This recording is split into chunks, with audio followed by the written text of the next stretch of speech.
Hi, welcome to my chess channel. Today's date is the 7th of March 2018. I wish you and bid you greetings from Christchurch, New Zealand.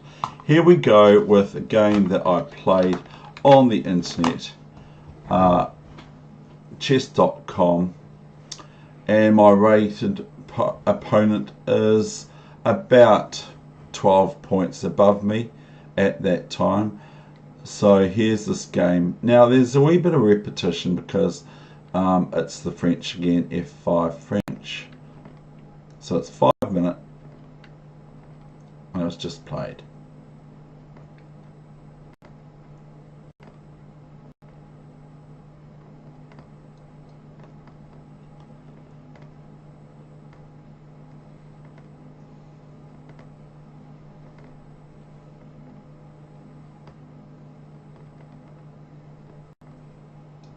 So notice that the bishop's moved twice now for white, which might not even result in anything, but it's not very good for white to do this.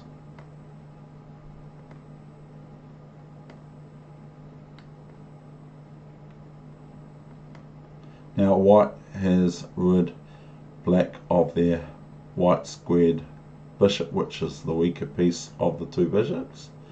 Bishop b5.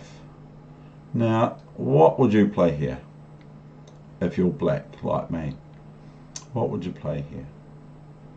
There are a few candidate moves here, and there's one or two blunders. But there is a blunder which would lose me a piece at least.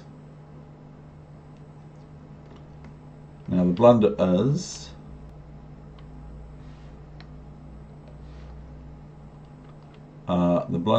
I'll just have to go back because my computer's asking me to go back. So the blunder is bishop takes pawn here. As you can see, it's on the screen, the computer is telling me.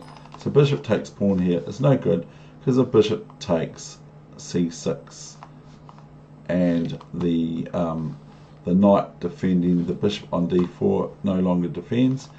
And white could also just take the bishop as well, and after knight takes, bishop takes, but white would have to face black playing knight c2 and picking up the rook for the knight. So a bit indifferent to all that analysis, but that's bishop takes pawn is no good here.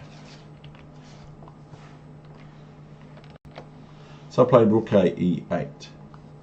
So as you can see, bishop takes pawn is not very good, even though I could get 2 pawns with bishop f2 in between, taking the knight back on, taking the bishop back on c6.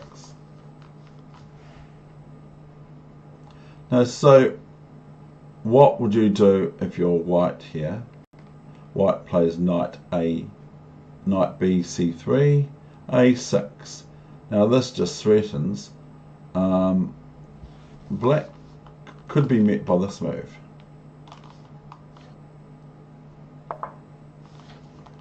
A new variation. And here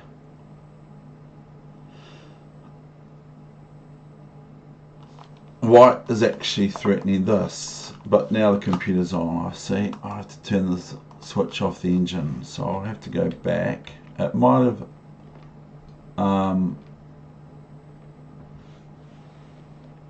caused a problem with the score. Bishop c6, so I take back with the pawn. It just strengthens my white pawn in the center on d5.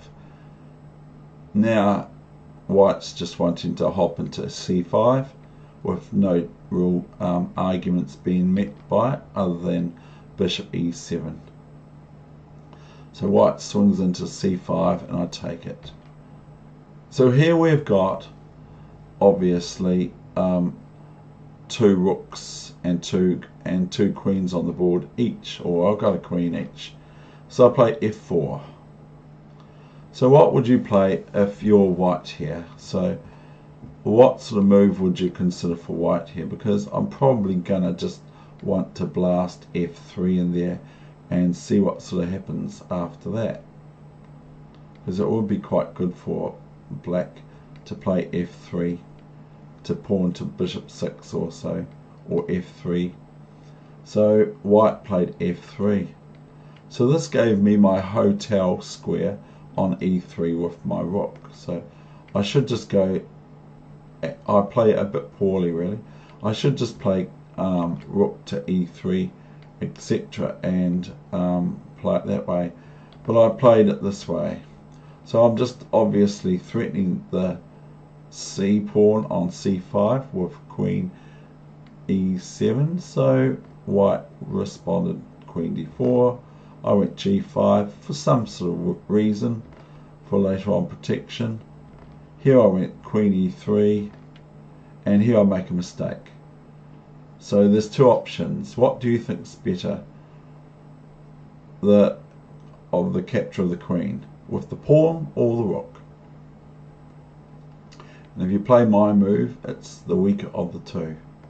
I played rook e3, and so this met contesting from white's hand with rook fe1, and here I could just take, or I could just double my rooks, or I can push d4.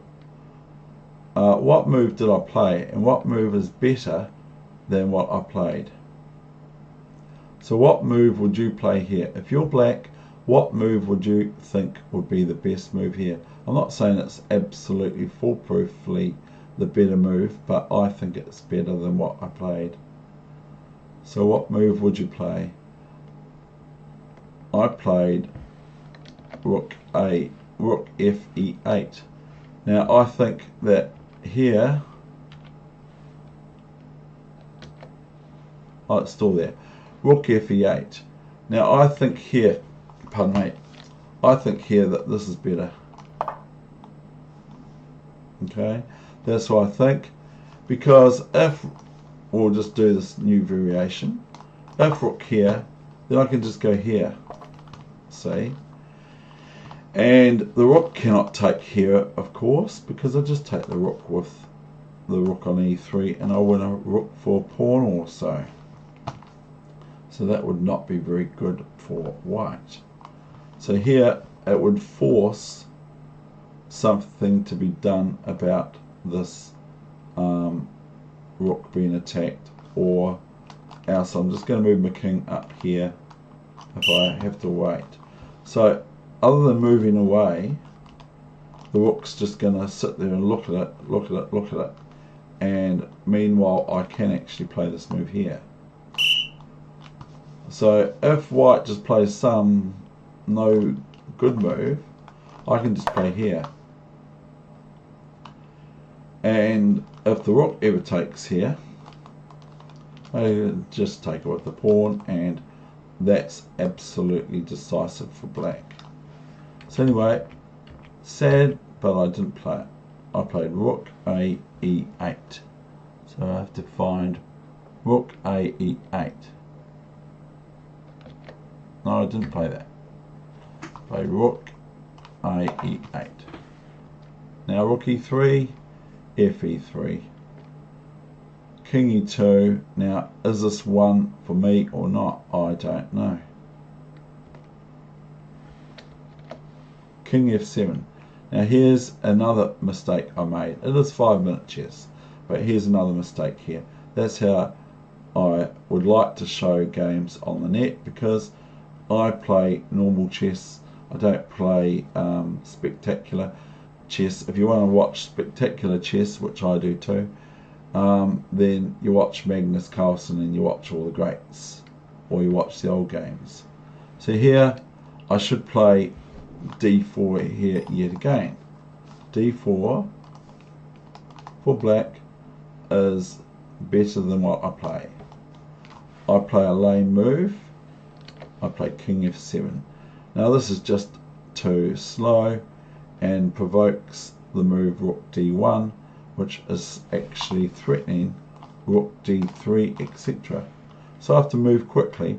So what I do is I forget the e-pawn. So because of this, if I had done it the other way, instead of moving king f7, and if I had played d4 here, which you probably saw, then I can just play if it gets attacked, rook here, and then my position is rather strong because I've got two past connected pawns.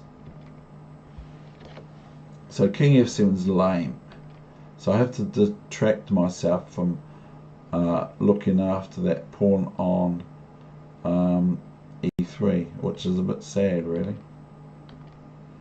So, but this is the only way, but it's not very good. It's actually quite reasonable for white at the end. So I'm just going to show you the final sort of move. So here I've got to relinquish a pawn. So I go king f4, going on a hunt for pushing my e pawn, which actually is not a very good idea, because here I thought rook b6, and I thought wrongly here that after c7 I go rook e6 and e2. But if I go rook e6, if white goes c7 here, we'll just go out of here, I think, because it's going to be automatic. If white goes c7, rook e6, then queen here, and all of a sudden I've got a lost queen and pawn, or king and pawn endgame. I could show you that.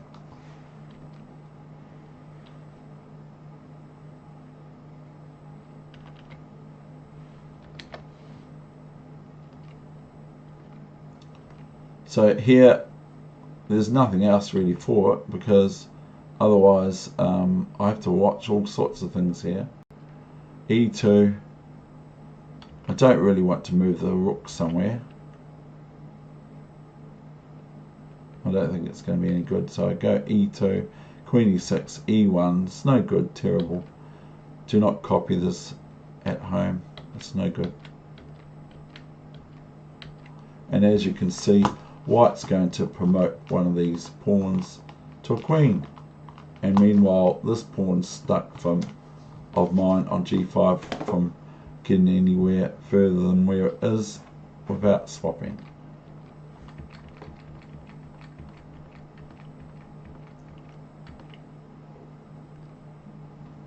And so we have the main line, which is not that, c7, and what was the main line? What was the main line? c7. We've got all c7s here, I think. King d4.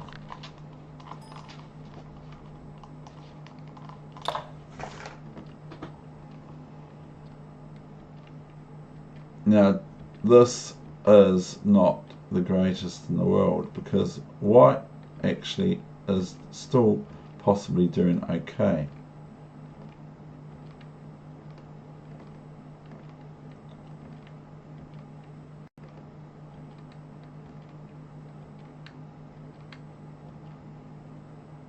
And here I go queen f1 check, sort of what else, king a7.